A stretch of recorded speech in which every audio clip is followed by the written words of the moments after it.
inviting me again. I was here in June 2011, the first conference and also the first speaker. At that time, I just moved to London, so to correct her, I'm here. This is going to be my 4th year in London. So when I first moved from China to London, and also speaking at that conference, I was really excited because I was talking about China. It's something which I really miss, moving from China here. It was like living in the country for 12 years and then moving to London. There were so many things that I really missed. One of the things was this passion about, the drive and these Chinese people, and I just thought, you know what, coming here, when the economy was slowing down, I felt that there was something amiss. And when the country where you have from have-nots to becoming have, where a lot more growth is coming, there are a lot of opportunities. And then I came to London where the economic crisis, and there was a bit of doom and gloom. And one of the things about our study in the pursuit of happiness is understanding, so when you come, it's understanding about how the social construct of happiness is changing. So it's different. See, when I was in China, stayed in China for 12 years, I have experienced the major transformation. So I arrived in China in year 2000. At that time, people were still wearing those blue Mao suits, and there were a lot of bicycles. By the time it was 12 years later when I left China, people were no longer cycling, they have cars, they were always talking about luxury products. And not only that, most of our dinner conversations were all about, so what property have you invested? Do you know there's a new property development coming up? What bags are you buying now? What season, which season of bags are you having now? So it was all about things, it was all about acquiring material. So starting from have not to have, so it's also important to understand, so how is this changing in terms of what are people looking for in attaining happiness? Whereas compared to developing countries like where we are in Europe, it is where we had material wealth, and then you had this economic gloom, and then you go like, now I don't have a lot of things. So it's how do people manage the expectation? How do we still maintain to be happy? So this study is going to shed light on what is it that truly matters to people, and how can we attain happiness in whatever circumstances.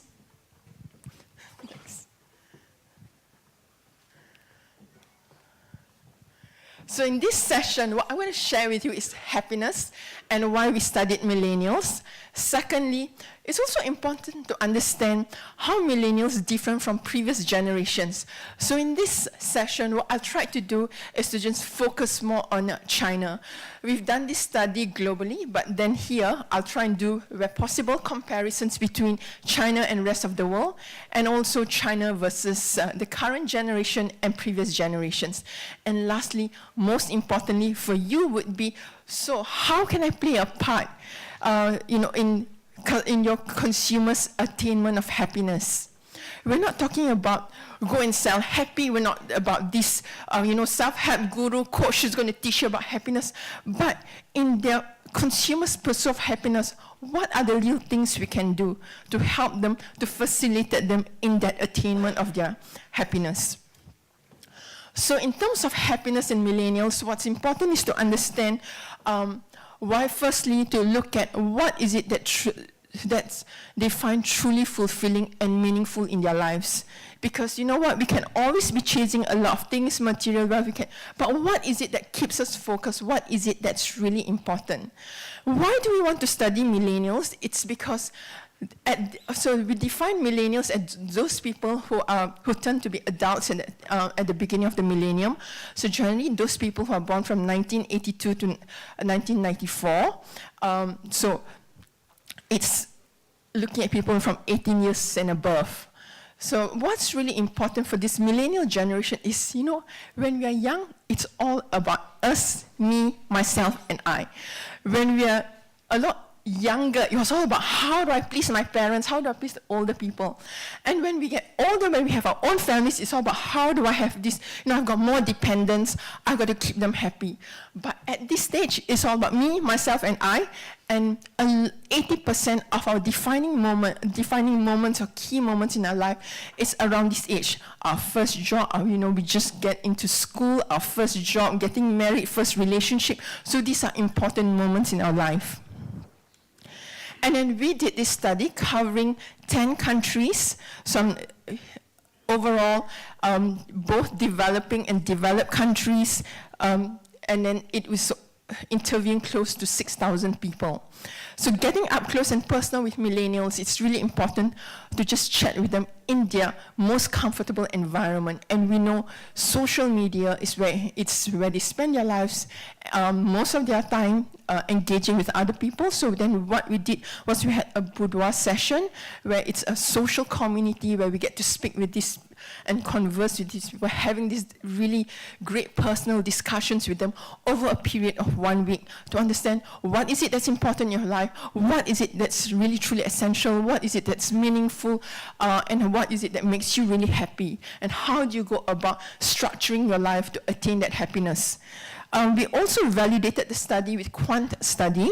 On top of that, we have our crowdsourcing site where we get a lot of our talents in the office across the world. Being a media agency, there are a lot of young people, so it was all about trying to find out, to validate the stories as well from the boudoir sessions. And we bring these stories to life with a lot of pictures, videos, photos. Lastly, we also have a cultural immersion project where we have our ZO talents going to other countries and interviewing other millennials. So it's just general, quite a comprehensive way of just understanding this target audience. And looking at happiness, firstly, it's all about what is it that keeps you really fulfilled and meaningful. But then again, when we look at happiness, this study is not new. It's been, Socrates has also mentioned about, happiness. But happiness is just not about just an emotion, but it's also a skill and behavior. So it's all about how do you, in the good times and bad times, how do we keep ourselves happy? So what is it that, we structure our life to maintain that happiness? So it's all about managing expectations. And in these times, these millennials have a lot of high expectations because the power of digital. So you've got today in China where in the previous generations, in the grandmother's generation, you wouldn't have exposure to digital, you wouldn't have exposure to the outside world. It's only until 1978 where China is opening up. When China opened up, where you get exposure to the outside world. But for this generation, they grew up learning about not just being connected with people in other tiers, but also connecting themselves with other people outside China. And also, importantly, in terms of freedom power by technology, it's given them the opportunity to, to learn a lot more about about their work, about their passions and interests, and most importantly, a lot of collaboration. And that is also, in terms of managing expectations with high expectations, they're confident of China's growth. Because China, compared with developing countries, this is a growth of like 15 years. And it's been growing, consistently, with the exception of the last few years we had this growth. It's still growing, but just at a slower growth rate. So there is a lot of opportunity. There's a lot of freedom to just pursue what you want. And for them now, for this generation, it's all about looking internally, chasing after the Chinese dream. Before that, we used to talk about chasing the American dream because people were trying to go like, this is a great time for me to go out and explore what's outside. But then again, this generation, a lot of them have gone outside and now wanting to come back and say, hey, look, there is a lot of opportunities outside, but we have a lot more here in China, and how do we make the best of this? So it's pursuing their own Chinese dream. Secondly, we're also looking at, with that too, that is all about focusing on these life skills. So we ask this question, what is it that makes you into, what is it, milestones that characterizes you as an adult? So we have quite a few here. So being a problem solver, being decision maker, up to buying a house. So what are some of these responsibilities? What are some of the skills you think you need to have as an adult? So this looking at comparison between China and global. So consistently, most importantly, being a problem solver, decision maker. These are life skills. These are things I need to do, personal development that can help me go further in life. So if you look at other countries, say, especially in the UK and also in Europe and in the US, there's also where what are important things are also getting married, living parents' home, having children, buying house. These are traditional milestones.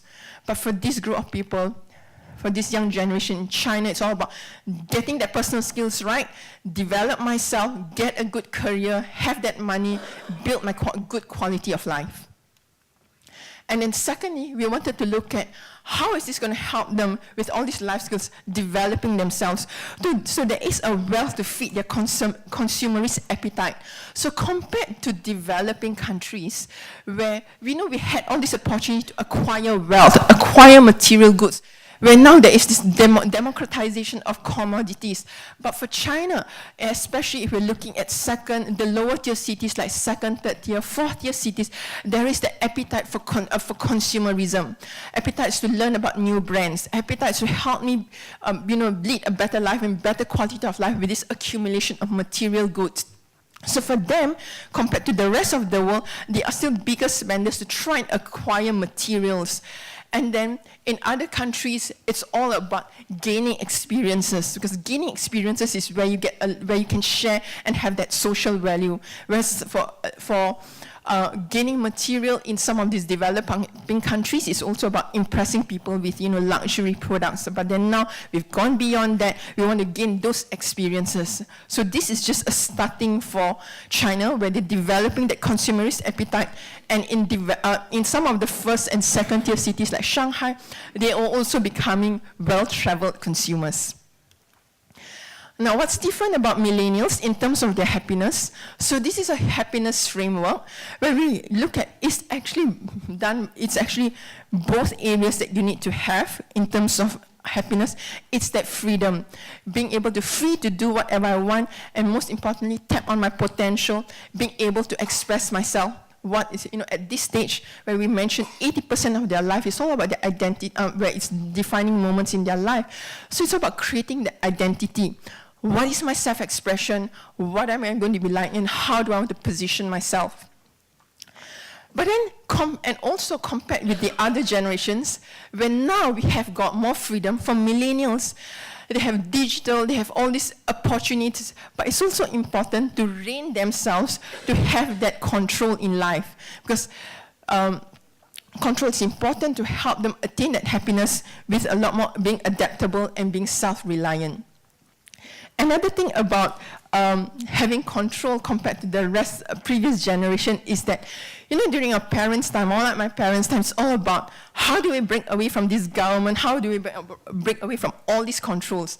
But then for this generation, they need this control to give them that freedom, to be able to exploit, to be able to make the most of that, to make the most of the situation. So it's being adaptable, it's being self-reliant. Similarly, what we've observed in developing countries like in the US and Europe, also in Europe, where the economic crisis has caused a lot of distress for a lot of for these millennials. So to them, it's all about, I can't let this situation just drive me down. I have just got to do something about it. It's being in control of what can I do better?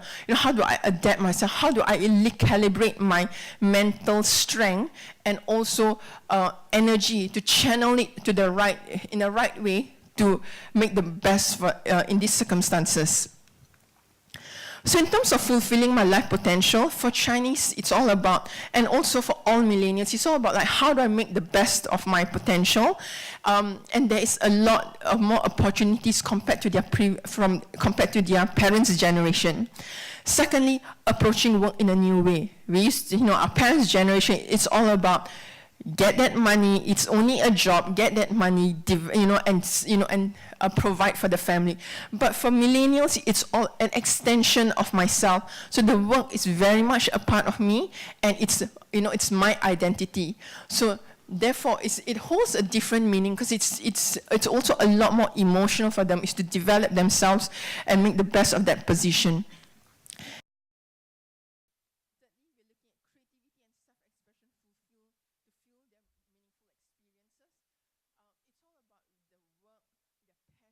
Interests that helps them define who they are as a person. And what they're looking at would be to find fulfilling and meaningful things that they can identify. So it's, if we keep on talking about acquiring material, they're just material, but then these experiences help me be a better person. All these little things in life that I go through, the hardship, the challenges, they may be difficult, but at the end of the day, it makes me a better person. It helps me build my character. And that's what they're looking for in today's generation. And we look at sharing stories. I mean, our lives now, for millennials, it's all about building my life around social media. They are content providers themselves. They are media owners themselves. So they're constantly looking for material to help build their stories and establish themselves. So this is where they're also looking at experiences, because what's about owning another bank, but it's like going somewhere, eating in a nice restaurant, trying a new wine, doing different things. And these are things that they would want to share, as these are more shareable and has that social value. Now, if we look at all this freedom, opportunities to do everything, so this chart takes a look at control. What are the controls in life that I need to have in place in order to be happy? So it's rather interesting, because if you look at, say, China, it's all about finances, having control in my finance, career, education, work-life balance. Because for them, it's all about, when I have this in place, then this is where I have a better quality of life, and I can then do things better. But then look at Russia on a different, has nothing in control. They go like nothing can help, because everything is so uncertain, politically, socially, and so therefore there's nothing you could see which is correlating with happiness. Then again, if you look at France, it's a different story. And then also if you look at UK, it's like social life, and in the US. So this gives us an idea about Chinese being very driven, getting that career, and then progressing. Right, so then we look at understanding this. But then, and also what's different is, if you look at this, it would be like, people who have high control in life, very happy, versus least happy in China. So you would say people who are very happy, generally, they have high control in most of the things. But what's really happy is that they do not want to be on call 24/7. I remember these situations in China where my boss calls me up at 2 o'clock on a Sunday afternoon, like, where are you? It's like, oh, I'm coming to work now. It's like, it's expected. When they call you, just get on in, get on the work, get the work done. But here, for these young generations, no, I want my playtime, and you want to get that balance. Right? I don't want to see what my parents have gone through, it's just work, work, work. But for us, it's all about having that balance. So it's trying to, so there is that tension, because like, as much as I want to do really well, work and do everything, there's always that tension about like, how do I step back and get that balance in life? So there is that tension that's constantly, and that is something brands can do to help in that facilitation of better control and organizing their lives. And then we look at Happiness Manifesto. Very quickly, I'll just take you through in terms of like 5 things you need to know. But in terms of manifesto, he'll be like, so we know what makes them happy, which is like for doing things which is meaningful. What are the things that make them happy? Are all about like family, social life, having good career. So with that in mind, so I know what makes them happy. What can brands do to help them in that pursuance of happiness? So looking at this, I'm going to take you through a very simple journey, consumer journey. Like for brands, it'd be like looking at these three scenarios. This is a simple journey, but believe me, as we all know, it's more complicated than that. But just looking at these 3 sections, checking it out, it's all about discovering the brand. So within a country which is just, especially in the lower tier cities where people are just learning and experiencing brands, what is it that they're looking out for? What are they checking out? What are their expectations of brands? So if I have high expectations of myself, so what is the expectation of brands to help me? Secondly, it's all about, I know what the brand is about. How do I go about buying it? And lastly, just make sure that I enjoy it. So that could then get me to then try out new products or try new things from the same brand.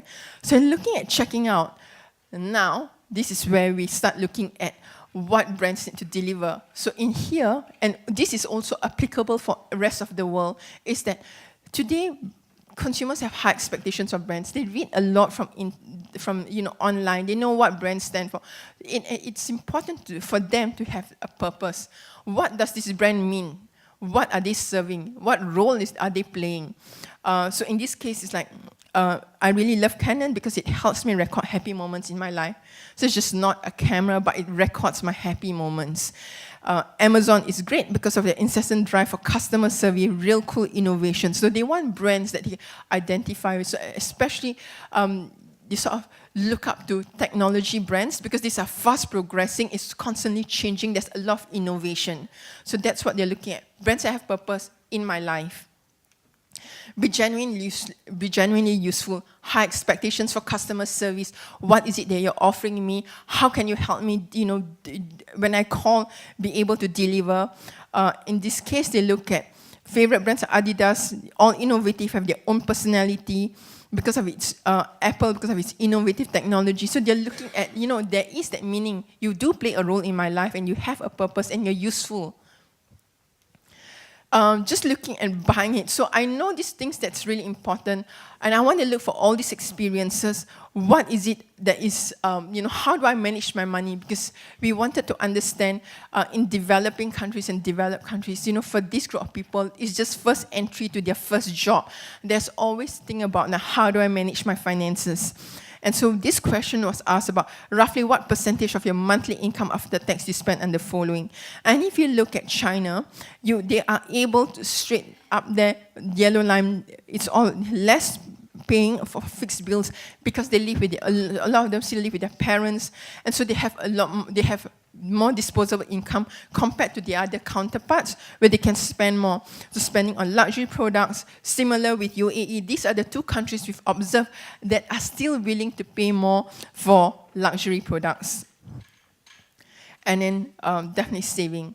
And then in terms of how they manage the finances, to another thing we asked would be, how do you manage, what do you have that discipline? So again, if you look at China here, it's all about being very careful. And we know it's like, once you just started having that money for China, your parents, it's all being very frugal. And so for them, it's all about being very careful with the money and save for the future. However, they're still always willing to spend on things that they really enjoy. So it's not as if like they're just constantly saving, but being very careful and discretionary about what they want to spend on. And this generation is all about treating bargain hunting as a leisure pursuit. So it's all about constantly looking for the best deal, looking for promotions and discounts, but it's not about being cheap, but it's about getting good value. And one of the interesting things which we found is that someone said something like, when my parents used voucher discounts and it used to be so embarrassing, but today this is our credibility. We go out and share with our friends and show off to our friends like what better deals we got compared to them. So it's become a bragging right as well. And in terms of enjoying, it's like how as a brand can you help? So, sorry, when I went and talk about budgeting, it'd be like, in terms of budgeting, it would be like really important to then look at your brand value. How it's not about being cheap. It's not about just giving people offers because that's not exactly what they want. They welcome it, but most importantly, it would be like what value do you add, and stressing that value and helping them to make decisions carefully. Like you are getting a good deal, even if you pay this much, but this, and so therefore it requires you to have a really good story to tell as to highlight your value. And in looking at, thirdly, in terms of experience, we're looking at owning own media, because then that would help you to create your overall brand experience. Lastly, brands should also facilitate the sharing experience, because we mentioned earlier, they're all into social media, creating their stories for themselves. So compared to China, this is an index, taking photographs is really something which is really cool, which is happening all the time. But compared to China, post photo, post update, that's what they tend to do in terms of their sharing. Lastly, we just look at, to just sum up, what are the things that you need to do to market happiness? Firstly, humanize your brand. You have a purpose. And also because this generation is all about being authentic. So they want to have a brand which is real. Secondly, create meaningful assets. What is it that's meaningful to you, to them? create purposeful value exchange, that you do play a role. So is it to provide that utility, to entertain them, to give them more rewards for the way they use their products. Fourthly, oriented on user experience, where you really need to look at that user experience. How do you make it meaningful? How do you make it enjoyable for them? Lastly, also help share your customer stories. Right. Thank you, Linda. And I will just pay review. High-speed character as the shrink of millennials. I've got two questions for you. The first one, you see keywords very tough about control, workaholic a little bit. A magical word for Gen Y and millennial is the word cool. It's a great way to seduce them. We know that you have got US cool. Now you have got Korean cool. We'll see that today. What is the Chinese cool, and is it important for them? Okay, in terms of course, like what is it that's relevant? What is it that's something that you can share with your friends, something cool to talk about, something that would be some. And today it's all about experiences, and one of the things, two key things are eating out and going and traveling. Then the second question, which is linked to cool, it's about luxury. The relationship between Chinese millennials, and it can be a bit complex. 2 years ago, we have got a big study from Nelly Roddy who tell that Chinese use China, think that it's overpriced. What is the connection today with luxury? Okay, the thing about luxury is moved on to a different meaning. Yes, across the world, not only in China, where people think it's overpriced, and a lot of people think, I don't need this. But to them, luxury now holds a different meaning. It will be more about what is it that, can help. It's more about personalization for myself. That would be luxury, where it defines who I am as so little services and customer services that give them that good experience rather than just a material acquisition. And did you connect with special brands who are very millennials-minded in the luxury business? Who are very, the idea of personalization or this idea. When we interview a lot of millennials, Chinese millennials, talk about brands, local brands, we create luxury Chinese things. Is it true or not? Yes. Okay. In terms of personalization, would be in terms of like whether I can have a name engraved, whether it's specifically according to my custom made to my needs. So that to them is the next level, not just what everyone has, but the next level will be that personalization. And a lot of luxury brands are already on that direction. And third question, because I like it. In Europe, we talk about a lot about this blockbuster with teeny times. We've got teeny time 1, 2, 3, and 4. And it's like a bit like a Sex in the City for millennials. What are the heroes of these Chinese millennials? Heroes, we've also asked this question, who do you look up to?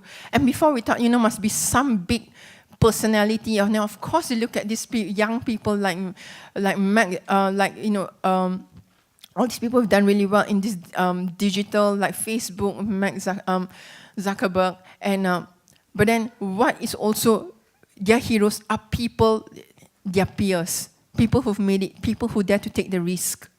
People who just go beyond that boundary. People who just go over that comfort zone. So it's peers who have done well, who've taken that risk. So it's just normal people. It's been that it's moved from singer to entrepreneurs, these new heroes? Yes. So it's just more on those celebrities, but today it's more real people, entrepreneurs, people that they can relate with. So again, it's all about being, it's all about being authentic, getting real. Like, I don't have to look up there. I've got these peers who are doing well. So those are their peers who they look up to. Do you have questions for Linda? Recently, there was a case of somebody. You have a microphone? Hi, I'm Thomas. Nice to meet you. I have a question around heroes. Recently, there was a case of somebody being a former journalist, I think, very vocal about pollution issues in China. Is she a hero? Yes, that would be a hero because you speak up for what you believe in. And also, you're doing something for the good of everyone. And so, one of the things which I left out in terms of this discussion is about like, what are some of the values of these millennials, and it's all about being more connected, but more about having that social responsibility. So that it would be something that would appeal to them and speak and resonate very closely with them. Quite the same thing with Chinese fashion creators. They have a strong message, quite a political message about the made in China. I say that yes, the made in China, it can be luxury and it has to be luxury. The low cost is an idea, but we can do better. And it's quite a political statement that is connect with these millennials. Yes, it resonates with them because then you give them that pride to say, you know what, we don't have to look up, but we look in and see there are a lot of these success stories, and we should be proud of ourselves.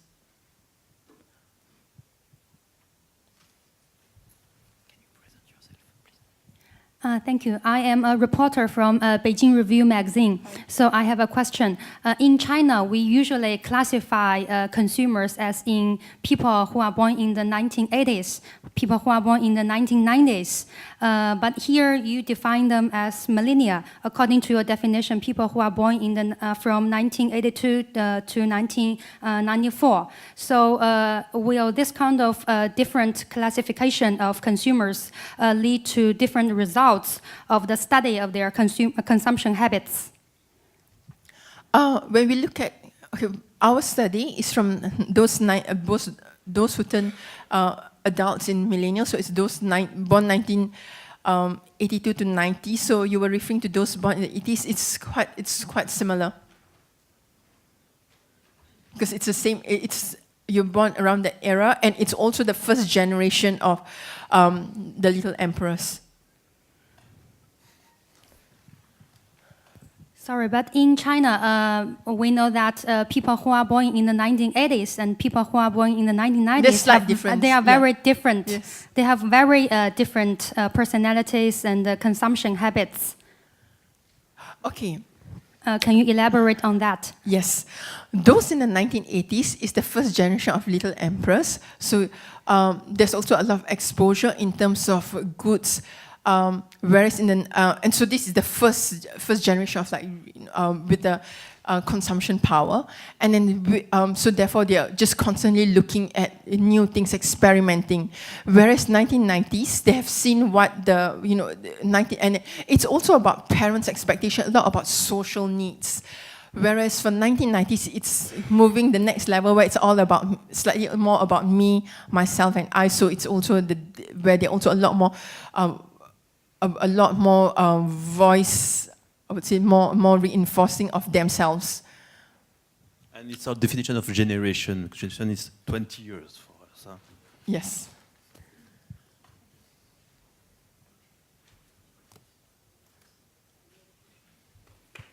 Thank you. Just another question. Just another question. Do we get?